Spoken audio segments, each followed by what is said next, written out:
Meriah, megah, dan sangat beragam. Mungkin kata itu yang tergambar kalau ngelihat warna-warna makanan di bagian tengah Pulau Jawa. Dari banyak makanan yang terhidang, ada satu bahan istimewa yang selalu ada di tiap sajiannya. Ialah gula. Coba aja lihat, dari lauk, minuman, sampai sambal yang dibuat, butir-butir manis ini gak pernah terlewat untuk dicampur. Tapi dari mana sebenarnya kegemaran akan gula ini berasal? Kenapa masyarakat di daerah Jawa, khususnya Jawa Tengah dan Yogyakarta, suka makanan manis?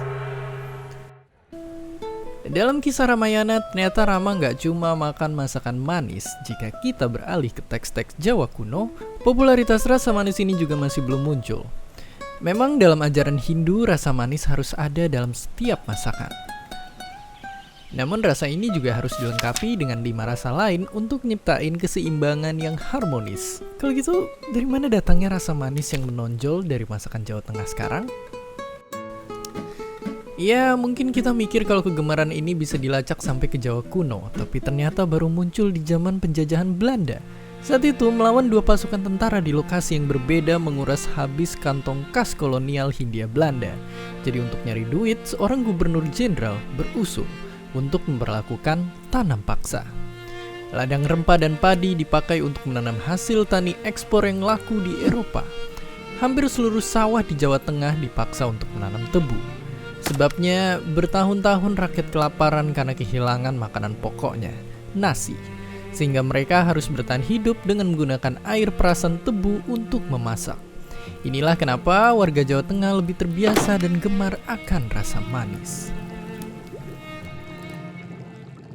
Setelah tanam paksa dicabut pun, produksi gula nggak berhenti. Swasta Belanda dan sultan-sultan dari Keraton Solo dan Yogyakarta mengambil alih pabrik dan ladang tebu. Hal ini bikin keraton untung berkali-kali lipat, sampai-sampai gaji priai yang biasa dibayar dengan tanah diganti jadi hasil ekspor gula. Seiring waktu, walaupun perselisihan masih ada, pertukaran budaya tetaplah terjadi. Keraton yang sering menerima tamu dari Belanda lama-kelamaan muncul ketertarikan akan kulinernya. Makanan yang cuma bisa kita dapetin di restoran Eropa, ternyata bisa kita temuin versi lokalnya. Contohnya selat Solo atau yang juga dikenal dengan nama bistik Jawa. Rasanya manis gurih dengan sedikit asam dari saus mustard dan cuka. Gimana cara masaknya? Masakan satu ini unik banget. Walaupun kelihatannya kayak makanan barat, cuma ada bumbu-bumbu yang bikin makanan ini lokal banget. Pertama, daging khas dalam yang udah dibumbui sama bumbu lokal ini akan digoreng dulu. Kalau udah kecoklatan, ditiriskan dan kita akan lanjut bikin kuahnya. Di wajan, kita akan tumis bawang merah dan tomat, lalu kita akan tambah air. Setelah mendidih, masukin daging yang udah dipotong serta bumbu-bumbu blasteran ini. Sekarang sambil kita tunggu sampai semuanya meresap, kita bisa bikin sausnya. Saat dimakan, saus ini biasanya dicampur sama kuahnya biar makin nikmat. Saat semuanya menyatu dan meresap, sudah siap kita sajikan. Jangan lupa ditambah acar dan pelengkap lainnya. Pada akhirnya, cita rasa khas sebuah budaya tidak hanya muncul lewat tradisi, namun juga lewat masa sulit yang harus mereka lewati. Dan lewat masa sulit ini, kita juga dihadiahkan pertukaran budaya yang bikin para wisatawan gak bosen-bosen keliling Indonesia.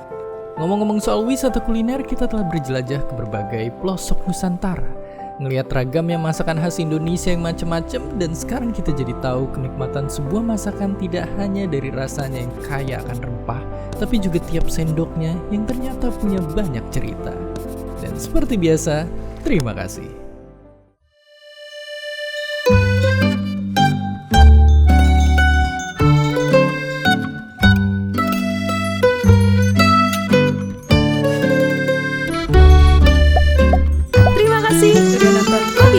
Punya pertanyaan lagi? Tulis aja di kolom komentar di bawah. Keep asking and stay curious.